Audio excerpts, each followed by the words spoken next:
স্বাগত জানাই premier university present CNTV রাত ৯টার সার্গে খবরত অনারার লগে আছি আই অনন্যা।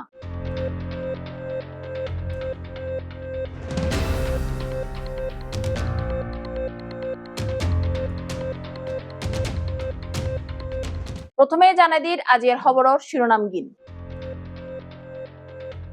দক্ষিণ চট্টগ্রামত পথসভাত হাসনাত আব্দুল্লাহ হইয়ে ইউএনএ পুলিশ দিয়ে রাতিয়া আর হন নির্বাচন নইব। জুয়া চক্র জড়িত অকলর বিরুদ্ধে সিএমপির কড়া পদক্ষেপ, ভদ্রাডত সফল অভিযান। ৩ মাস বেতনহীন, ঈদের আগেই ফথত গার্মেন্টস শ্রমিক অকল। চট্টগ্রাম বিশ্ববিদ্যালয়ত এনএমএলএ ২০২৫ সমাপ্তি অনুষ্ঠান, মানি লন্ডারিং বিরোধী বার্তাত ফয়সাল দস্তগীর। বঙ্গোপসাগরত মাছ ধরার ৫৮ দিনের নিষেধাজ্ঞা, জীবিকার টানে জেলে অকল দিশেহারা।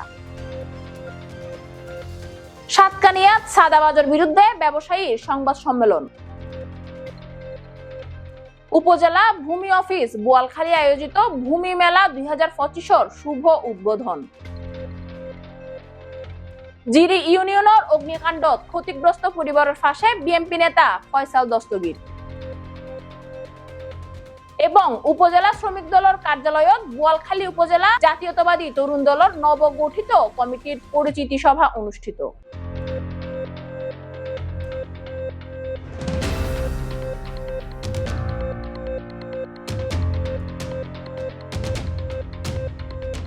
এবার বিস্তারিত খবর। আজিয়া দক্ষিণ চট্টগ্রামের পথসভা দক্ষিণাঞ্চলের মুখ্য সংগঠক হাসনাত আব্দুল্লাহ প্রশাসনের প্রতি হুঁশিয়ারি উচ্চারণ করি হইয়ে ইউএনএ আর পুলিশের জোরে রাতিয়ার ভোট আর নইব। জনগণ এবার প্রস্তুত। এই পথসভাত স্থানীয় জনগণ ব্যাপকভাবে অংশগ্রহণ করে এবং বিভিন্ন শ্রেণী পেশার মানুষ পরিবর্তনের এই বার্তারঙ্গে একাত্মতা প্রকাশ করে। আজিয়া দক্ষিণ চট্টগ্রামত অনুষ্ঠিত পথসভা জাতীয় নাগরিক পার্টি এনসিপি দক্ষিণাঞ্চলের মুখ্য সংগঠক হাসনাত আব্দুল্লাহ জোরালোভাবে হইয়ে জুলাইয়ের আন্দোলনত শহীদ ও আহত অকলের রক্তের বিনিময়ে যে বাংলাদেশ রচিত হইয়ে এই বাংলাদেশের অবশ্যই জবাবদিহিমূলক রাষ্ট্রে পরিণত গরম পড়িব। বীর চট্টগ্রামবাসী সব সময়ে দুর্গ হিসেবে জাতির সামনে এসে দাঁড়িয়েছে। আমরা এই বীর চট্টগ্রামবাসীকে সাথে নিয়ে আমরা পরবর্তী বাংলাদেশটাকে বিনির্মাণ করব। আমরা সংবিধানের মৌলিক সংস্কার চাই এবং আগামী নির্বাচনে আমরা এই সংবিধান সংশোধনের জন্য একই সাথে সাথে আইনসভার নির্বাচন এবং গণপরিষদের নির্বাচন একই সাথে সাথে আমরা চাই। কারণ সংবিধানের মূল ভিত্তি পরিবর্তনের জন্য গণপরিষদের কোনো বিকল্প নেই। সেজন্য আমরা চাই না অতীতে 17টা সংশোধনী করে আওয়ামী লীগ বিভিন্ন সময়ে সংবিধানটাকে নিজের মতো করে নিয়েছে। আমরা চাই সবার মতামতের ভিত্তিতে গণপরিষদের মাধ্যমে এই সংবিধান সংস্কার হয়ে আমরা চাই একই সাথে সাথে আইনসভাও হোক। একই সাথে সাথে আমাদের একটা হয়তো ভুল ধারণা রয়েছে, অনেকে ভাবতে পারে এনসিপি 2টা নির্বাচন চাচ্ছে। আমরা 2টা নির্বাচন চাচ্ছি না, আমরা একটা নির্বাচনই চাচ্ছি। কিন্তু একটা নির্বাচনই একটা সংসদ সদস্যকে 2 ধরনের স্ট্যাটাস দেওয়ার কথা বলছি, 2 ধরনের দায়িত্ব দেওয়ার কথা বলছি। এক ধরনের দায়িত্ব উনি সংবিধান সংশোধন করতে পারবেন, আরেক ধরনের দায়িত্ব উনি একটা রুটিন সংসদ সদস্যের দায়িত্ব পালন করবেন। ডক্টর মোহাম্মদ ইউনূস এই অন্তর্বর্তীকালীন একটি সংকটকালীন সময়ের মধ্য দিয়ে যাচ্ছে। রাজনৈতিক দলগুলোর অসহযোগিতা, আমাদের নিজেদের বিশৃঙ্খলা, প্রশাসনের অসহযোগিতা, চারিদিক থেকে আমরা দেখেছি এই সরকারকে বেকায়দায় ফেলার অপচেষ্টা করা হচ্ছে। রাজনৈতিক দলগুলোর প্রতি আহ্বান থাকবে, আমরা এই অন্তর্বর্তীকালীন সরকারকে অকুণ্ঠ সমর্থন দিব। এই অকুণ্ঠ সমর্থন হবে বিচার সংস্কার এবং নির্বাচনী রুটম্যাপের সুস্পষ্ট রুটম্যাপের ভিত্তিতে। একই সাথে সাথে প্রশাসনকে বলবো, আপনারা যদি মনে করেন হাসিনার ক্যারেক্টারিস্টিক্স নিয়ে আপনারা প্রশাসন পরিচালনা করবেন, সেটি আপনার দিবা স্বপ্ন। হাসিনার ক্যারেক্টারিস্টিক্স নিয়ে আপনারা আর প্রশাসন পরিচালনা করতে পারবেন না। কোন প্রশাসন আর কোন দলের হইতে দেওয়া হবে না, কোন পুলিশ আর দলের হইতে দেওয়া হবে না। পুলিশ হবে জনগণের, প্রশাসন হবে জনগণের। পুলিশ ভাইদেরকে আহ্বান জানাবো, আমরা আপনাদের প্রতি সংবেদনশীল। তিনি আরো হইয়ে আরা এমন উগ্র বাংলাদেশ চাই যেডে আর হনদিনও রাতিয়া নির্বাচন হইব, যেডে কেউ একাধিকবার প্রধানমন্ত্রী ঐত নফারিব এবং যেডে ইসলাম চর্চা করতে যাইরে আর কেউ মারধর ও নির্যাতনের শিকার নইব। পথসভা তিনি প্রশাসনের প্রতি হুঁশিয়ারি উচ্চারণ করে হইয়ে ইউএনএ আর পুলিশের জোরে রাতিয়ার ভোট আর নইব, জনগণ এবার প্রস্তুত। এই পথসভাত স্থানীয় জনগণ ব্যাপকভাবে অংশগ্রহণ করে এবং বিভিন্ন শ্রেণী পেশার মানুষ পরিবর্তনের এই বার্তারঙ্গে একাত্মতা প্রকাশ করে। CNTV CTG Chattogram. গত হালিয়া 24 মে চানগাঁও থানাধীন বহদ্দারহাট বাস টার্মিনাল এলাকাত অভিযান চালাইয়ে 17 জন জুয়াডিরে আটক করা হয়। বিস্তারিত সহকর্মী শাহরিয়ার সুমনের রিপোর্ট। চট্টগ্রামের বহদ্দারহাট বাস টার্মিনাল এলাকাত অভিযান চালায় চানগাঁও থানা police. Officer in charge Mohammad Aftab উদ্দিনের নেতৃত্বে SI Faisal Alam, SI Nuruzzaman, SI Enamul Haque, SI Sujan Kumar Das এবং এসআই জালাল উদ্দিন সঙ্গীয় ফোর্স সহ এই অভিযান পরিচালনা করে। অভিযানত জুয়া খেলার সরঞ্জাম 2 বান্ডেল তাস এবং নগদ 3070 টাকা সহ মোট 17 জনের আটক করা হয়। আটককৃত সকলের মধ্যে বেশিরভাগই বাস চালক ও হেল্পার, যারা দীর্ঘদিন ধরে বহদ্দারহাট বাস টার্মিনাল এলাকাত সক্রিয় জুয়া চক্র জড়িত বলে জানা গিয়ে। আটককৃত সকলের বিরুদ্ধে সিএমপি অধ্যাদেশের 94 ধারাত চানগাঁও থানার মামলা রুজু করা হয়। চট্টগ্রাম মহানগর পুলিশ জানিয়ে সামাজিক অবক্ষয় রোধে জুয়া ও অসামাজিক কার্যকলাপের বিরুদ্ধে এ ধরনের অভিযান অব্যাহত থাকিব। চট্টগ্রামের একেখান এলাকাত উগ্র গার্মেন্টস প্রতিষ্ঠানের প্রায় 100 শ্রমিক গত 3 মাস ধরে বেতন নফার। আসন্ন ঈদুল আজহার আগে বেতন ও বোনাস নফাইয়ে মানবেতর জীবনযাপন করে তারা। ক্ষোভ প্রকাশ করি শ্রমিকসকল হইয়ে কেউ তারার ফাঁসে নথিয়ার। শ্রমিকসকল বিক্ষোভ করিয়ে ছুটি যায় গার্মেন্টস মালিকের বাসাত, কিন্তু বাড়ির মালিক ন থাকিবার কারণে ফিরিয়াইম পরে তারাতে। ঈদ আর মাত্র কয়েকদিন পর এই অবস্থাত বেতন ও বোনাস নফাইয়ে দুশ্চিন্তা শ্রমিক পরিবার গিন। বিস্তারিত সহকর্মী শাহরিয়ার সুমনের রিপোর্ট। চট্টগ্রামের একেখান এলাকাত গার্মেন্টস প্রতিষ্ঠানের প্রায় 100 শ্রমিক গত 3 মাস ধরে বেতন নফার। আসন্ন ঈদুল আজহার আগে বেতন ও বোনাস নফাইয়ে মানবেতর জীবনযাপন করে তারা। আমরা যখন বলি স্যার আমার স্যালারি দেন, তো আমরা তোমরা কি কাজ করছো, তুমি কি পড়াশোনা করছো, পড়াশোনা দেখাও, তোমরা আমি স্যালারি দিব, মানে বলে বলে আমাদের আটকে রাখছে। আমি 3 মাসের বেতন পাবো। 3 মাসের আমি পাবো 15 দিনের। ক্ষোভ প্রকাশ করি শ্রমিকসকল হইয়ে কেউ তারার ফাঁসে নথিয়ার। শ্রমিকসকল বিক্ষোভ করতে ছুটি গিয়ে গার্মেন্টস মালিকর বাসাত, কিন্তু বাড়ির মালিক ন থাকিবার কারণে ফিরে আইম পেয়েছি তারাতে। ঈদ আর মাত্র কয়েকদিন পর এই অবস্থাত বেতন ও বোনাস নফাইয়ে দুশ্চিন্তা শ্রমিক পরিবার গিন। এখন প্রশ্ন, ঈদের আগে এই শ্রমিকসকলের বকেয়া পরিশোধ হইব তো, নাকি উৎসবের সমত ঘরত নফিরিব তারার মুখর হাসি? আমি মেকানিক ইনচার্জ, বিভিন্ন ভাবে বুঝিয়ে রাখতেছে, একসাথে দিবে, ঈদের সময় দিবে, এইটাই মানে আমরা যে পাচ্ছি না, কিন্তু না খাই যে ডিউটি করতেছি, এটা এদেরকে বুঝানো হয়েছে, দেখানো হয়েছে আমার ওয়ার্কারদের। তো উনি বলে যে ঈদের সময় 6 মাস চাকরি 6 মাসের মধ্যে 6 মাসের বেতন পাইতো। 3 মাসের কেন আপনি ঈদের আগে হাফ স্যালারি দিয়া বলছে, বাকি আমাদের ওভারটাইম বলছে পরে দিবে, পরে মাসে এসে দিবে, ঈদের পরে আসছে স্যালারি। এখন ঈদের পরে আসছে, আমরা কাজ করছি, এখন টানা 3 মাস হয়ে গেছে। আমরা যখন বলি স্যার আমার স্যালারি দেন, তো আমরা তোমরা কি কাজ করছো, তুমি কি পড়াশোনা করছো, পড়াশোনা দেখাও, তোমরা আমি স্যালারি দিব, মানে বলে বলে আমাদের আটকে রাখছে। উনি আমাদেরকে বলছে কিনি যে বলবা তোমরা ফ্যাক্টরি করতে আসছে, বলবা জানার থেকে ফ্যাক্টরি আসছে, হয়তো আমাদের কাছে মিথ্যা কথা বললে ফ্যাক্টরিতে মানুষ ঢুকাইছে। ঢুকাই কি বলছে আবার যে বলবা তোমাদের বেতন 10 তারিখে দে, 8 তারিখে দে, এমনি বলে রাখবা, 12 তারিখে মধ্যে ক্লিয়ার করবে।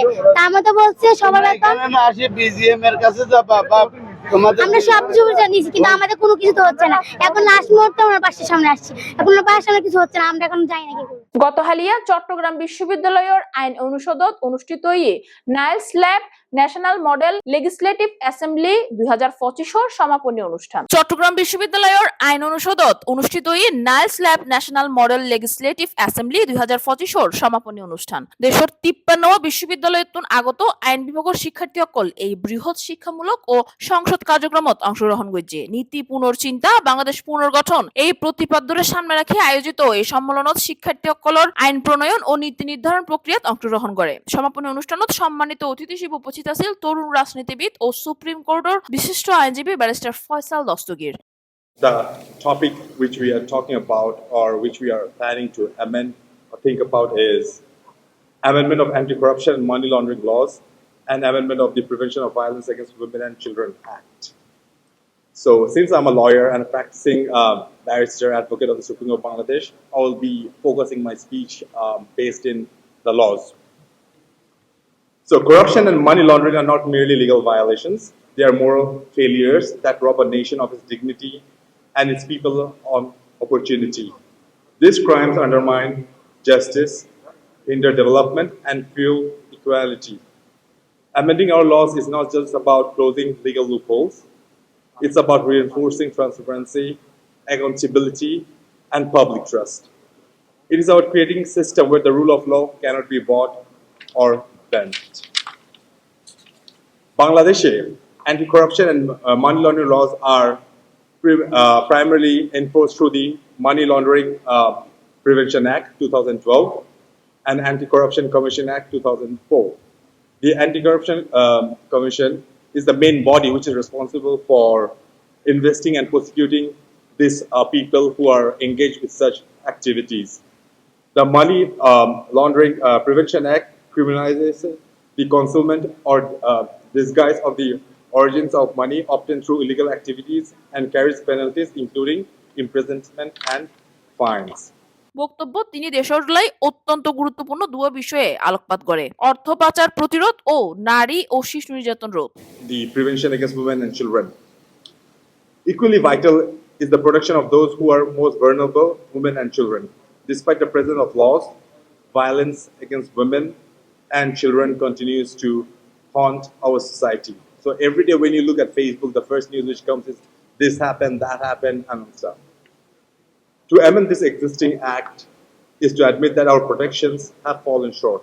বঙ্গোপসাগরত 15 এপ্রিল মধ্যরাতুন মাছ ধরা বন্ধ 58 দিন কর্মহীন চট্টগ্রামের জেলে অকল সহায়তার অভাবে মানবতর জীবনযাপন করে তারা বিস্তারিত সন সহকর্মী শাহরিয়ার সুমনের রিপোর্ট নরা জিজ্ঞ হইলে কি আই একজন হো না কেউ জিজ্ঞ জনজনতুন আর কি পরিস্থিতিতে আছে ওরে আলাদা মানুষ জানিব খালি চল দিয়ে 30 কেজি 32 কেজি চল আর কিছু নাই খালি চল রান চল হাইতারে সাগরে কি মাছ ধরতে পারেন? না বন্ধ তো আমরা এই খাবার মাছের জন্য এখানে কুলে কুলে পাইছি কি মাছ পাইছেন? চিংড়ি মাছ আচ্ছা না এগুলা ঠিক আছে এই সব মাছ খাওয়ার জন্য হ্যাঁ ঠিক আছে এরা এগুলা ছোটখাটো আমি দিন খেল গেলাম যে মনে করেন বন্ধ তো এই বন্ধ করলে আর কত দিন খেল ভালো যাবে আর সরকারি ভাবে যে অনুদান খান দিয়ে এই অনুদান খাইতে কোনো না এগুলা আমরা পাই না এগুলা পাই না রে ভাই আর পাইনারা ভাই মানে অরিজিনাল জেলে যারা ইতরা না পায় না ইতরা না পায় না এতেরে পাই তা এই যে বন্ধ অবস্থায় আপনাদের পরিবারে এই 8-15 দিন বন্ধ এই বন্ধ আমার পরিবার কেন করি চলে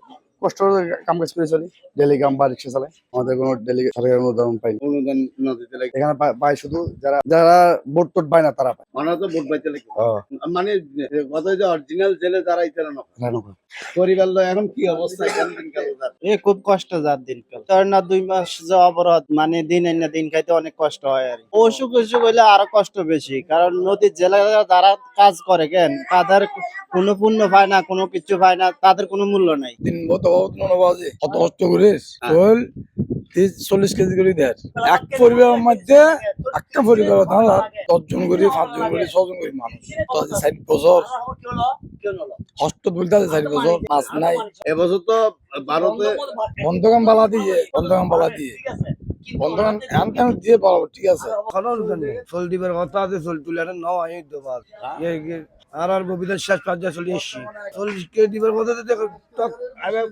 10 কেজিও নো ভাই আগে তুই জিজ্ঞাসা করেন না টাকা আর একজন বাসিন্দা এখন 1 কেজি বানানো দুয়ার কি কবিতা চলে এখন দুয়ার জামার এই বছরের ভিতরে আইবে আর ন ফাই না আইবে এই ধরনের কোনো এই ট্রাভেল ন জাকেলাই সরকার পলিটি গরম করে দেশের মতো তো বিভিন্ন ধরনের সমস্যা কারণে আলাদা নিরীহ মানুষ যারা দিন আর ভাবে চিন্তা আর ফারাদম পরে আর সংখ্যা লোক আর ভাবে চিন্তা ফারাদম পরে আর বাংলাদেশের নাগরিক কি বৈবাহ করি চট্টগ্রাম জেলার সাতকানিয়া উপজেলার সাদাবাজ ও মামলাবাজ সকলের বিরুদ্ধে সংবাদ সম্মেলন গজ্জে এক ভুক্তভোগী ব্যবসায়ী আজি এ বিয়ালে চট্টগ্রামের প্রেস ক্লাবত আয়োজিত সংবাদ সম্মেলনত লিখিত বক্তব্য ফাটগজ্জি মোহাম্মদ শহীদুল ইসলাম তিনি হইয়ে মোহাম্মদ হানিফ দীর্ঘদিন ধরে এলাকার মানুষরে ভয়ভীতি দেখাইয়ে সাদা আদায় এবং মিথ্যা মামলার মাধ্যমে হয়রানি গড়িয়াইয়ের এ ব্যাপারে প্রশাসনরে জানাইলেও কার্যকর হন পদক্ষেপ এখন অব্দি ন লয় বলি জানাই ভুক্তভোগী। সংবাদ সম্মেলনত বক্তা অকল প্রশাসনের প্রতি মোহাম্মদ হানিফর বিরুদ্ধে সুষ্ঠু তদন্ত ও দ্রুত আইনানুগ ব্যবস্থা গ্রহণ করিবার অনুরোধ জানাই। মোহাম্মদ হানিফ আজ দীর্ঘদিন 2 বছর ধরে মানুষের বিভিন্ন মামলার হুমকি দিয়ে টিয়া পয়সা দাতুক জান পারার লর ইনমিদে আয় বাধাগ্রস্ত করি দিতে আর হানিফে কেন করি ইনলাই বড় হুমকির মুকুল লেখকে এর পরে উনি আরে 2 মাস পরে হানিফে ব্রিক ফিল্মিদে আক্রমণ করি এর পরে আরে বিভিন্ন মামলার হুমকিদের এবং বেশি বেশি আঘাত করি মই খা করি মিজি এমন হন মেশিনের মামলা না ইতার বাড়ি হন মানুষ নাই। এই গত 2 মাস ধরে ওর বিরুদ্ধে থানার নিধি অসংখ্য কি গিয়ে অভিযোগ গিয়ে একখানে ওর নামে ওর হন মামলা কি নেওয়া হয় তদারকি নেওয়া হয় যে আসাই ও বর্তমানে তদন্ত করে মামলা দিয়ে আয় ও তুন ইয়ে নতুন আয় প্রশাসনের আছে এলাকার আছে সবার আছে এনসিকলা বাহিনীর আছে এই বিচার কাছে চাই আয় মামলার ও ব্যবসা দি মামলা ও ব্যবসা মামলা দিদি টিয়ালন ওর হামদি টিয়ালন ও আর শেষ পর্যন্ত ব্রেন না ভার দেয় ও আর এই ব্যবহার করে আদিও একটা বাধা আরো হুমকিতে দো ফুরালে মানে পুরো ন ফুরালে ইয়ে মামলা আরো 2 লাখ অবু বিগত 1 বছর আগে যেটা 40 লক্ষ টাকার মামলা করছে মোহাম্মদ আমিন 1 নম্বর আসামি 2 নম্বর আসামি করছে আমার আব্বাকে, কিন্তু কতিয়ান অনুযায়ী আমার আব্বা এই সম্পত্তির মালিক, আমার আব্বার নামে মিথ্যা মামলা দিয়েছে 1 বছর আগে 40 লক্ষ টাকা। তাহলে আমার কথা হচ্ছে প্রশাসনের কাছে এবং সাংবাদিক বিন্দুর কাছে সাধারণ জনগণের কাছে 1 বছর আগে যদি একটা 4 ঘন্টা জায়গা থেকে যদি 40 লক্ষ টাকার মাটি কাটতে পারে 1 বছর পর 30 লক্ষ টাকার মাটি ওখানে কিভাবে আসে? উনি তো ওই 4 ঘন্টা জায়গা দিয়ে তো কয়েক করোড় টাকা ইনকাম হয়ে যাবে না, আর তো কিছু করতে হয় না, ওনার বিজনেস তো এটাই। এই 4 ঘন্টা জায়গা নিয়ে সবাইকে মামলা করে বলে যে আমাকে 1 লক্ষ টাকা দাও, মামলা খারিজ করে যাবো। একই জায়গা থেকে প্রতি বছর 40-50 হাজার টাকা ফিট গভীর মাটি কাটা নিয়ে যা সম্ভব পুলিশের কোনো দাঁড়ানো তদন্ত না করে এই মামলা নিয়েছে। তারা এই ধরনের অস্বাভাবিক ও অসম্ভাবিক দাবি নিয়ে মামলার কারণে এলাকায় বিশৃঙ্খলা পরিবেশ সৃষ্টি তৈরি করা হয়েছে। আমরা চাই তার বিরুদ্ধে সঠিক তদন্তপূর্বক যথাযথ আইনগত ব্যবস্থা নেওয়া হোক। আপনারা জাতি বিবেক আপনাদের মাধ্যমে প্রশাসন ও দেশবাসীর কাছে আপনাদের এই করণীয় বাস্তবতা তুলে ধরতে চাই। মাননীয় প্রধান উপদেষ্টা, স্বরাষ্ট্র উপদেষ্টা, জেলা প্রশাসক ও জেলা পুলিশ সুপার প্রশাসনের জরুরি হস্তক্ষেপ কামনা করতেছি। এলাকায় শান্তি শৃঙ্খলা বজায় রাখার জন্য হানিফ গ্রেপ্তারের তদন্তপূর্বক আইনগত ব্যবস্থা শাস্তি দাবি করতেছি। উপজেলা ভূমি অফিস বোয়ালখালী আয়োজিত ভূমি মেলা 2025 শুভ উদ্বোধন করছে উপজেলা নির্বাহী অফিসার জনাব মোহাম্মদ রহমতুল্লাহ। বিস্তারিত সন বোয়ালখালীর প্রতিনিধি রাজীব ধরার পাঠানের রিপোর্ট। উপজেলা ভূমি অফিস বোয়ালখালী আয়োজিত ভূমি মেলা 2025 শুভ উদ্বোধন অনুষ্ঠিত। এই অনুষ্ঠানত উদ্বোধন করছে উপজেলা নির্বাহী অফিসার জনাব মোহাম্মদ রহমতুল্লাহ। এই সময় উপজেলা ভূমি অফিসের কর্মকর্তা ও কর্মচারীগণ, প্রিন্ট ও ইলেকট্রনিক মিডিয়ার ব্যক্তিবর্গ ও সাধারণ নাগরিকগণ উপস্থিত আছিল। 3 দিন ব্যাপী আয়োজিত এই মেলাত স্থাপিত স্টলত ভূমি সংক্রান্ত ব্যাকরম্য সেবা প্রদান করছে উপজেলা ভূমি অফিস ও ইউনিয়ন ভূমি অফিস সমূহ। বেসিক নলেজটা থাকা লাগবে। কি করতে হবে? এই জন্য আপনি সংশ্লিষ্ট তহসিল অফিস আছে, আপনি এসিল্যান্ড অফিস আছে, ভূমি অফিস, সেখানে যেতে পারেন। আপনি সেখানে যেতে না চাইলেও আপনি যদি মোবাইলে যদি আপনি স্মার্টফোন চালাতে সক্ষম হন, আপনি সেখানে কিছু সার্চ দিলেই আপনাকে ল্যান্ড মিনিস্ট্রি কিন্তু ডিটেইলস আপনার কাছে এই ভূমি উন্নয়ন ফর্মটা আপনাকে হালনাগাদ করা লাগছে। ভূমি উন্নয়ন ফর্ম দিতে গেলে আবার আপনাকে কি করা লাগবে? দেখা যাবে যে আপনার হাল রেকর্ডে আপনার নাম আছে কিনা, কিংবা ওই রেকর্ড অনুযায়ী আপনার নাম জারিটা করা আছে কিনা, আপনাকে সেটাও লক্ষ্য রাখতে হবে। যদি রেকর্ডে আপনার নাম থাকে তাহলে তো ভালো, যে লেটেস্ট রেকর্ডে, তাহলে আপনি সেটার ভিত্তিতেই ভূমি উন্নয়ন ফর্ম দাখিল করবেন। আমাদের ভূমি সেবার বিষয়ে মতামত উপস্থাপন করবে বোয়ালখালী স্থানীয় সাধারণ নাগরিকের পক্ষে আবু বকর মহোদয়। অনেক ব্যস্ততার মাঝেও মেলাকে উদ্বোধন করে সৌন্দর্য বর্ধন করেছেন, সেজন্য মেলার পক্ষ থেকে, সাধারণ মানুষের পক্ষ থেকে স্যারকে ধন্যবাদ এবং কৃতজ্ঞতা জানাচ্ছি। 50-60 জন দালা লাগাতে ঘুরে একটা পর্যায়ে সে হতাশ হয়ে আমাদের কাছে আসে। আমরা যখন জানি, আমরা চেষ্টা করি এই লোকটার কাজটা অন্য কেউ থেকে একটু আগে করে দেওয়ার জন্য। সেম রিকোয়েস্টটা আপনাদের কাছে আমরা রাখলাম। আমাদের বিশ্বাস আপনারা আমার এই কথাটা নেগেটিভ সেন্সে না নিয়ে আন্তরিকতা নিয়ে নেবেন। যেহেতু লোকটা প্রতারিত হয়েছে, এই লোকটাকে একটু আন্তরিকতা দিয়ে দেখবেন। নট অনলি পিছনের এই কাজটা ভূমি অফিসের যে কোনো কাজে আপনারা করবেন। সুবিধা বোয়ালখালীকে অনেক খাইতেছে, আমপাড়া পাবে খাইতেছে, খাজনা সবগুলো দিতেছে, দেওয়ার জন্য একটা সুযোগ করে দেওয়া হয়েছে। বদ্ধ মানুষ, দক্ষতা মানুষ, সততার সাথে কাজ করছেন, ওনার পাশেও যেতে পাবেন, ওনার দরজা সবসময় খোলা। আশা করি এখানে আরো কিছু প্রশাসন বলেন, সাব ডিস্ট্রিক্ট বলেন, আরো এলাকাবাসীকে ফিরিয়ে আরো একটু যদি সচেতন করলে আমার মনে হয় এটা ভালো হতো।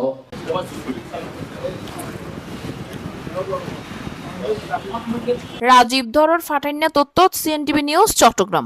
জিরি ইউনিয়নের অগ্নিকাণ্ডত ক্ষতিগ্রস্ত পরিবারের পাশে বিএনপি নেতা ফয়সাল দস্তগীর। পটিয়া উপজেলা জিরি ইউনিয়ন মালিয়ারা 7 নম্বর ওয়ার্ডের অগ্নিকাণ্ডত ক্ষতিগ্রস্ত পরিবারগুলোর মধ্যে বিএনপির ভারপ্রাপ্ত চেয়ারম্যান দেশনায়ক জনাব তারেক রহমানের নির্দেশে মরহুম আলহাজ দস্তগীর চৌধুরীর স্মৃতি সংসদের উদ্যোগে দক্ষিণ জেলা বিএনপির তরুণ বিএনপি নেতা মোহাম্মদ সাইফুল আলম জনির পৃষ্ঠপোষকতায় ঢেউটিন, হর এবং নিত্য প্রয়োজনীয় সামগ্রী বিতরণ করে তরুণ বিএনপি নেতা, বাংলাদেশ জেলা ও বিভাগীয় ক্রীড়া সংগঠক অ্যাসোসিয়েশনের সদস্য এবং বিশিষ্ট আইনজীবী ব্যারিস্টার ফয়সাল দস্তগীর। একটা অগ্নিকাণ্ডে ওয়েদারের কারণে 3টা বাড়ি পুড়ে গিয়েছে। আমাদের ভারপ্রাপ্ত চেয়ারম্যান জনাব তারেক রহমান সাহেবের নির্দেশে আলহাজ দস্তগীর চৌধুরী ফাউন্ডেশনের উদ্যোগে আমি এখানে এসেছি। আমি এর সাথে আমার সহযোদ্ধারা যারা আছেন, এখানে কাপড়, লুঙ্গি, 3 পিস, কিছু টিন, ঢেউটিন, বাসা মেরামতের জন্য, বাসায় থাকবার জন্য যা যা লাগে একটা মানুষের, একটা পরিবারের জন্য আমরা এখানে সবাই এসে কিছু আমরা অনুদান দিয়েছি। বিএনপি সবসময় আমাদের বাংলাদেশের মানুষদের সাথে ছিল, আছে এবং থাকবে ইনশাল্লাহ। আর উদ্দেশ্য হইলে এই যত মানুষ অসহায় মানুষ আছে যুদ্ধ পারি আর অবস্থান আর সহযোগিতা করো, ইয়ে নিয়ে আর উদ্দেশ্য, এবং ওনারা দোয়া করিবেন এবং আর যাতে আগামী তো ফয়সাল ভাই লেগে আলহাজ দস্তগীর স্মৃতি সংসদের ফকতুন যেন দুর্যোগ হইব এবার চট্টগ্রাম আনাছে আর ইনশাল্লাহ উপস্থিত হইয়া তারা সাহায্য সহযোগিতা করিব। অসমত উপস্থিত আছে চট্টগ্রাম মহানগর যুবদল নেতা মোহাম্মদ আশরাফ উদ্দিন, রাশেদুল মাহমুদ শাহ, শেখ যুবরাজ তুষার, পটিয়াস্থ জিডি ইউনিয়ন বিএনপি নেতা মোহাম্মদ নেজাম, ছাত্রদল নেতা আব্দুল লতিফ, মোহাম্মদ শফি আলম, মোহাম্মদ শৌকত ছাড়াও অন্যান্য ব্যক্তিবর্গ। ইনশাল্লাহ আর ফসল ভাই সাহায্য করি, আর ধন্যবাদ দিই। ইনশাল্লাহ চট্টগ্রাম দিদি আর অসহায় মানুষ আর দান করতে এসি আর ধন্যবাদ দিই। আর রাতে শোয়াটা ছিলাম, আর হইনবারে বিভিন্ন ধরনের তারা চিল্লি করার পর আমরা উড়িলাম, উড়িয়ে দেখি দি বেশি আগুন, বুঝছেন না। লাস্ট আমরা জনগণের সহযোগিতায় আগুন নিভে দিই। আর আমার বিএনপির পক্ষ থেকে জোন আসে দস্তগীর সাহেবের ছেলে, বুঝছেন না। সবাইকে ধন্যবাদ আমাদের পাশে দাঁড়ানোর জন্য, তাদের পাশে দাঁড়ানোর জন্য। থেকে আগুন আর হচ্ছিল, আমি হচ্ছিল পিছন দিয়ে আগুন লাগছে ঘাড়ের মধ্যে আর আর পিছু দিয়ে বাইরে এসেছে খাওয়ার মতন লাগছে লাগে না ব্যাগ কি ফুরে গিয়ে সব কিছু না নিলেন না পারে। সিএনটিভি সিরিজি চট্টগ্রাম। উপজেলা শ্রমিক দলের কার্যালয়ত বোয়ালখালী উপজেলা জাতীয়তাবাদী তরুণ দলের নবগঠিত কমিটির পরিচিতি সভা অনুষ্ঠিতই গত হাইল। বোয়ালখালীর প্রতিনিধি রাজীব ধরর ফাটাইনা তথ্য বিস্তারিত জানার সহকর্মী তানজিনা ইসলাম। গত 19 মে সোমবার চট্টগ্রাম দক্ষিণ জেলা তরুণ দলের সভাপতি মোহাম্মদ সোহেল সওদাগর, দক্ষিণ জেলা তরুণ দলের সাধারণ সম্পাদক মোহাম্মদ রাসেল উদ্দিনের সুপারিশে মোহাম্মদ নুরুল কবিরের আহ্বায়ক, মোহাম্মদ দিদারুল আলমের সিনিয়র যুগ্ম আহ্বায়ক এবং মোহাম্মদ আসিফুর রহমান বাবলুরের সদস্য সচিব করি 41 সদস্য বিশিষ্ট পূর্ণাঙ্গ আহ্বায়ক কমিটির অনুমোদন করা হয়। নবগঠিত কমিটির আহ্বায়ক মোহাম্মদ নুরুল কবিরের সভাপতিত্বে ও সদস্য সচিব মোহাম্মদ আসিফুর রহমান বাবলুর সঞ্চালনায় অনুষ্ঠানত প্রধান অতিথি হিসেবে বক্তব্য রাখে চট্টগ্রাম দক্ষিণ জেলা বিএনপি সিনিয়র সদস্য উপজেলা বিএনপি সাবেক আহ্বায়ক মোহাম্মদ শওকত আলম শওকত। অনুষ্ঠানত বিশেষ অতিথি হিসেবে শুভেচ্ছা বক্তব্য রাখে বোয়ালখালী পৌরসভা বিএনপির সাবেক আহ্বায়ক শহীদুল্লাহ চৌধুরী, থানা বিএনপির সাবেক যুগ্ম আহ্বায়ক মোহাম্মদ সরোয়ার, 6 নং ওয়ার্ড পুরসভা বিএনপির সাবেক সভাপতি মোহাম্মদ আবু আক্তার, চট্টগ্রাম দক্ষিণ জেলা শ্রমিক দলের সাধারণ সম্পাদক ডাক্তার মহসিন খান তরুণ, দক্ষিণ জেলা তরুণ দলের সিনিয়র সহসভাপতি মোহাম্মদ জহিরুল ইসলাম জহুর, উপজেলা শ্রমিক দলের সভাপতি মোহাম্মদ আকরাম হোসেন দুলাল, পৌরসভা যুবদল নেতা মোহাম্মদ লুকমান, জিসাস সিনিয়র সহসভাপতি মোহাম্মদ ইউনুস প্রমুখ। প্রকাশ করে না। আমি দেখি তারা শুধু এই তাদের নিজেদের দলে অফিসে বসে বিভিন্ন জায়গায় বসে তারা তাদের কমিটি শুধু তারাই আলোচনায় থাকে। কাজে এগিয়ে যেতে হবে, কারণ এখানে একটা উদ্দেশ্য এবং লক্ষ্য থাকতে পারে। কারণ অনেকে আছে অনেক পদ নিয়ে বসে থাকে কিন্তু কোনো কাজে অগ্রসর হচ্ছে না। আমরা গতকাল দেখেছি স্বৈরাচার বিরোধীরা আবারও আন্দোলনে অগ্রসর হচ্ছে। এলাকার একজন মান্যগণ্য ব্যক্তি তিনি সিরাজুল মোস্তফা, ওনার মাধ্যমে আমাকে পেয়ে আমাকে খুঁজে নিয়েছেন। আজকে আমি গর্বিত। আল্লাহর রহমতে আল্লাহর অশেষ দরবারের ক্রিয়ায় আজকে আমরা সবাই একত্রিত হয়ে একটা মিছিল মিটিং যখন একটা প্রোগ্রাম করাতে আমি মহান রব্বুল আলামিনের দরবারে লাখ কোটি কোটি শুকরিয়া জ্ঞাপন করছি। উচ্চ বিদ্যালয়ের অভিভাবক সদস্য আমার বড় ভাই হাজী মোহাম্মদ মুসা ভাইকে আমরা তরুণদের সমাজের করার লক্ষ্যে আমি চাচ্ছি বাংলাদেশ জাতীয়তাবাদী দল মধ্যে এমন একটি দল হবে যে দল হবে সবার শক্তিশালী দল, যে দলকে নিয়ে আমরা আগামী দিনে এগিয়ে যাব এই প্রত্যাশায় করি সবসময়। কলকাতায় যেই প্রার্থীকে আমাদের দল থেকে নির্বাচিত নমিনেশন দেবে, আমরা সব দল, শ্রমিক দল, তরুণ দল, যুব দল, ছাত্র দল সবাই ইনশাআল্লাহ ঐক্যবদ্ধভাবে আমাদের প্রার্থীকে জয়যুক্ত করতে সবাই একসাথে কাজ করবেন ইনশাআল্লাহ। মাস্টারি করতেছে দুঃসহ মানুষ কর্মীকে বলে যে এরকম মানুষকে আমাদের দলে থাকলে ভালো হবে। তাই আমি বলতে চাচ্ছি যে আমাদের তরুণ দলটা সবাই মিলে শক্তিশালী করে যেন আমাদের তারেক রহমানের করা দল তরুণ দলটা সবাই মিলে একটা বড় একটা সংগঠন করতে পারি। এবং কিভাবে এটা আমি বলতেছি, আমাদের কাজ হচ্ছে এটা সবাইকে মিলে একসাথে আমরা বোঝাবো। আমার আর কোনো কিছু দরকার নেই, ঠিক আছে? আমরা যদি তরুণ দলকে শক্ত করতে চাই, তারেক রহমানকে শক্ত করতে চাই, তাহলে আমরা সবাই একসাথে মিলে ঝগড়াঝাটি না করে, কোনো গ্রুপ ভাগ না করে সবাই একসাথে মিলে আমরা এটা বোঝানোর ব্যবস্থা করবো। আওয়ামী লীগ আমাদেরকে নির্যাতন করেছিল, এখন আমরা যে দল আমাদের প্রতিদিন বিএনপি, যুব দল, ছাত্র দল, তরুণ দল সবাইকে এই বলে সজাগ থাকার আহ্বান জানাবো। দলের হাইকমান্ড যখন আমাদেরকে নির্দেশ প্রদান করে, ইনশাল্লাহ এই নির্দেশ নিয়ে রাজপথে আমরা ঝাঁপিয়ে পড়বো। উপজেলা আরাফাত রহমান কোকো-স্মৃতি সংসদের পক্ষ হতে আন্তরিক শুভেচ্ছা ও অভিনন্দন জানাচ্ছি। এবং সাথে সাথে আমি খুব আনন্দিত, বোয়ালখালী রাজনীতিতে রাজপথের একটি লড়াই পুতুল সংযুক্ত হলো। বাংলাদেশে একটি স্থানীয় সুষ্ঠু আমরা নির্বাচন চাই। অতি শীঘ্রই এই দেশে একটা নির্বাচন দিতে হবে। দাবি রাজপথ থেকে আমাদের দাবি আমরা আদায় করব। আপনারা আজকে নতুন ভাবে আত্মপ্রকাশ করেছেন, তার জন্য আপনাদেরকে ধন্যবাদ এবং অভিনন্দন জানাচ্ছি। আত্মপ্রকাশ করা কোনো ব্যাপার না, কারণ আমি তাদেরকে অনুরোধ করব, আমরা আগামীতে যেই সিনিয়র নেতৃবৃন্দ যে আমাদেরকে নির্দেশনা দেবেন এবং এরশাদ ভাইয়ের নেতৃত্বে এবং শরৎ ভাইয়ের নেতৃত্বে আমাদের বোয়ালখালী এই তরুণ দল দীর্ঘদিন রাজনীতি করে আছেন যেমন ভাই সহ শ্রমিক দলের সম্মানিত সভাপতি আপনার মুশাররফ, যাকে সবাই চিনে, যার অফিসে আমরা আজকে কার্যক্রম চালাচ্ছি। আগামী দিনের রাষ্ট্রনায়ক তারেক রহমানের প্রতিটি বক্তৃতা এই তরুণদের উদ্যমী করার জন্য, উৎসাহিত করার জন্য ৩১ দফা দাবি দিয়েছেন। এই ৩১ দফার মধ্যে সমস্ত দফায় তরুণদের ভবিষ্যৎ নিয়ে আলোচনা হয়েছে।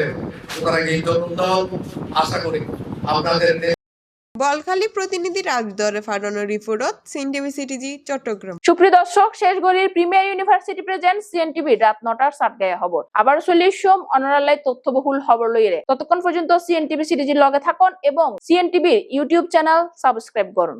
ধন্যবাদ।